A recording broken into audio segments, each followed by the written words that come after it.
Please Moradabad की online classes में आप सबका स्वागत है। आज हम यहाँ पर सामाजिक अनुसंधान के अंतर्गत सामाजिक अनुसंधान के प्रकार पढ़ेंगे और इसमें सबसे पहले सामाजिक अनुसंधान का जो प्रकार है वह है विषयात्मक या निरूपणात्मक अनुसंधान में सबसे पहले एक सामाजिक शोधकर्ता समाज में जाकर के पहली बार तथ्यों को, सूचनाओं को और उससे संबंधित सामग्री को एकत्रित करता है। फिर कहीं जाकर के वो अपनी प्राकल्पना का निर्माण करता है। शैलीज और अन्य समाजशास्त्रियों के अनुसार निरूपणात्मक जो अनुसंधान होता है वो सबसे पहले जिस समस्या या विषय के बारे में हमें कोई भी ज्ञान नहीं होता है, पहली बार उस समस्या पर लोगों का ध्यान आकर्षित करने के लिए या अपनी ज्ञान से संबंधित जिज्ञासुपन को समाप्त करने के लिए सबसे पहले निरूपणात्मक या अन्वेषात्मक अनुसंधान किया जाता है। शैलीज भी कहते हैं कि इस प्रकार के अनुसंधान में हम अपने अनुभव को बढ़ाने के लिए उस विषय या सामग्री से या समस्या से संबंधित अनुभव को लेने के लिए करते हैं, जिससे आगे चल के हम उससे संबंधित एक अच्छी उपकल्पना बन सके।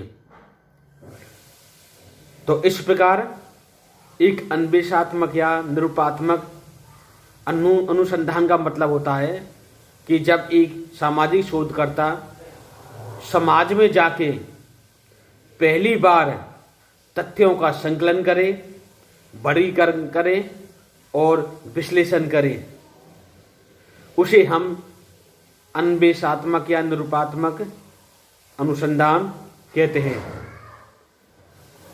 यह अनुसंधान नए नए तथ्य, सामाजिक समस्याओं को प्रकाश में लाने के लिए बहुत ही उपयोगी है। इससे एक सामाजिक शोधकर्ता का अनुभव भी बढ़ता है और समाज वैज्ञानिकों का नए क्षेत्रों में ध्यान भी आकर्षित होता है कि इस क्षेत्र में भी अनुसंधान किया जा सकता है। निरूपणात्मक या अन्वेषात्मक अनुसंधान के अनेक चरण होते हैं। एक अन्वेषात्मक अनुसंधान में जो पहला चरण होता है वह है संबंधित साहित्य का अध्ययन। छात्रों, सबसे पहले हम किसी सामाजिक समस्या या विषय से संबंधित जो भी प्रकाशित साहित्य है, अप्रकाशित साहित्य है, उनके बारे में हम अध्ययन करेंगे। साहित्य से संबंधित जैसे उस विषय या समस्या से संबंधित सामाजिक शोध, रिसर्च पेपर्स वगैरह, लेख, पुस्तकें आदि के बारे में अध्ययन करेंगे, जिससे हम अब तक उस समस्या विषय से संबंधित जितना भी अध्ययन का क्षेत्र है उससे हम अच्छी तरह भलीभांति परिचित हो सके और यह चरण हमारे ज्ञान में ज्ञानवर्धन के लिए बहुत ही उपयोगी है। दूसरा होता है अनुभव सर्वेक्षण। दूसरे चरण में अनुभव सर्वेक्षण से तात्पर्य होता है कि ऐसे व्यक्ति जो इस विषय या समस्या से संबंधित ज्ञान रखते हों, हम वहाँ जाकर उनसे उस समस्या से संबंधित उस ज्ञान को जानें, उनके अनुभवों को जानें, उनका साक्षात्कार करें और उन समस्या के बारे में उनकी राय जानें, क्योंकि उन व्यक्तियों के पास उस विषय से संबंधित जो ज्ञान होता है वो किन्हीं कारणों से उस ज्ञान को सार्वजनिक नहीं कर पाते हैं। जो हमारे बुजुर्ग लोग हैं उनमें, क्योंकि उन्होंने अपनी पूरी जिंदगी जी है, इसलिए उनके पास जीवन का उस समस्या के बारे में या उस विषय के बारे में पूरा अनुभव और ज्ञान होता है। इसलिए हम अनुभव सर्वेक्षण के द्वारा हम उनके पास जाएं, उनका साक्षात करें, उनसे बातचीत करें और उस विषय से संबंधित ज़्यादा से ज़्यादा सूचना संकलित करें, सामग्री संचित करें और तथ्यों का संकलन करें। तीसरा पॉइंट है सही उत्तरदाताओं का चयन। एक अन्वेषात्मक अनुसंधान के लिए चूंकि हम पहली बार तथ्यों का संकलन कर रहे हैं, सूचनाओं को संकलन करने, और वो हमारे लिए बिल्कुल नहीं है, इसलिए ये सबसे जरूरी ये होता है कि हम अपने अनुसंधान के दौरान सही उत्तरदाताओं का चयन करें। सही उत्तरदाताओं के लिए जैसे सपोज कीजिए हम एक गांव का अध्ययन करना चाहें तो हम वहाँ के सरपंच, वार्ड पंच, वहाँ के स्कूल टीचर्स, जो लोग वृद्धजन होते हैं, विद्वान जन, या और भी जो कर्मचारी हैं, हम उनसे बात कर सकते हैं और उस विषय से संबंधित ज़्यादा से ज़्यादा सूचना संकलित कर सकते हैं। अन्वेषात्मक अनुसंधान के अंतर्गत सामग्री या तथ्यों का संकलन करें तो हमारे लिए बहुत ही ज़रूरी है कि हम उनसे बिल्कुल उपयुक्त और सटीक प्रश्न पूछें। यह नहीं हो कि वो प्रश्न जो तुम जिस समस्या पर अनुसंधान कार्य कर रहे हो उससे बिल्कुल अलग हो, या उनमें ऐसे प्रश्न हो जिससे वो समझ नहीं सकते हैं या उन्हें संशय बना रहता है, तो इस प्रकार वो आपके प्रश्नों का उत्तर नहीं दे पाएंगे। आप उन्हें पूरा विश्वास में लें और उनसे अच्छे प्रश्न, बिल्कुल उस विषय से संबंधित प्रश्न ही करें जिससे वो सहज होकर आपके प्रश्नों के उत्तर दे सकें। पांचवा पॉइंट देखते हैं अंतर्दृष्टि प्रेरक घटनाओं का अध्ययन। जब आप फील्ड में डाटा कलेक्शन के लिए जाएं तो वहां पर आप अपनी आंखों से ऐसी तथ्य या सूचना या सामग्री भी देखेंगे जो उन्हें आप किसी अध्ययन से प्राप्त नहीं कर सकते हैं। इसलिए आप बारीकी से उन घटनाओं का ऑब्जर्व करें, उन घटनाओं को देखें और संकलित करें। कभी कभी ये छोटी छोटी सूचनाएं हमारे सामाजिक अनुसंधान के लिए बहुत ही जरूरी होती हैं।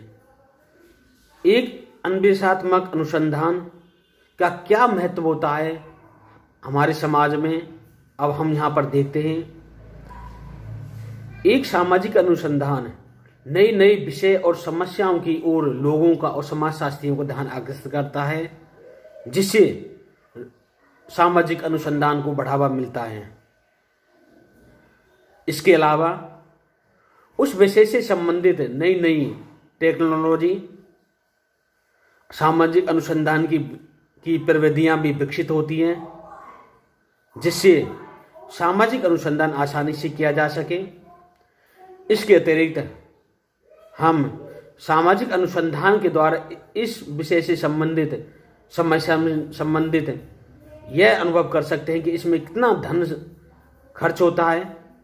उस समस्या से संबंधित जो प्रारंभिक सूचनाएं होती हैं, जो बेसिक सूचनाएं होती हैं, उनके बारे में जानकारी मिलता है। हमें हमारे दैनिक जीवन में उनका कितना उपयोग है, ये मानव जीवन के विकास में कितनी सहयोगी हो सकती हैं, इनके बारे में हमें इस अनुसंधान के अंतर्गत हम पता लगा सकते हैं।